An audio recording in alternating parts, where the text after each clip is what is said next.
new cancer center here in Calgary is expected to be complete by the year 2023 at a cost of $1.4 billion. Many say the new center is much needed and that the Tom Baker Cancer Center is outdated. Supporters say the Tom Baker can't accommodate the needs of Southern Albertans, with patients having to travel to various clinics across the city. But not everyone agrees that a new center is the answer. Danielle Smith from 770 CHQR joins us this morning to continue the conversation. So then what is the answer for some of these people, Danielle? Well, we'll be speaking with Colin Smith today, who wrote a column for the School of Public Policy.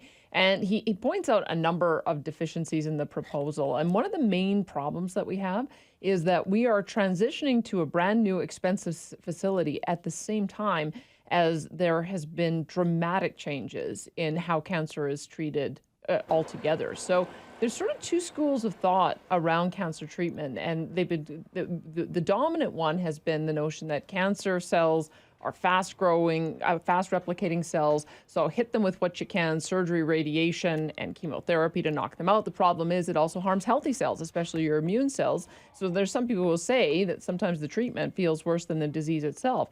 There's a new emerging school of thinking, though, that the way to fight cancer is to harness the power of your own immune system so that you can so that you maintain your strength and don't destroy healthy cells. And so a few things are developing on that front. I've done a number of segments on it, including one yesterday, where they take bacteria and viruses and inject it into the tumor. There's two things that can happen here. Number one, your body then recognizes it as something it needs to fight, and it recruits your immune cells to go after them.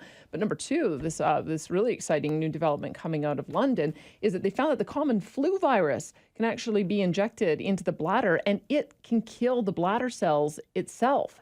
They found in one case, they looked at 15 different patients. In one case, it completely eliminated it altogether without requiring any additional treatment. So here's the point. If this is the new frontier in cancer treatment, why are we building 100 chemo chairs at the new facility? Because it could well be that once they're up and running, it becomes increasingly that we use that type of therapy less and less. So this is the real problem, is what do you do in this transition? There's issues with parking. There's issues with the radiation vaults that we have right now being mothballed before their time. We're going to go through all of that today and see whether or not it's time for a rethink on it. Much more on your show today starting at 9:30. Thanks for this, Danielle. Yeah, thank you.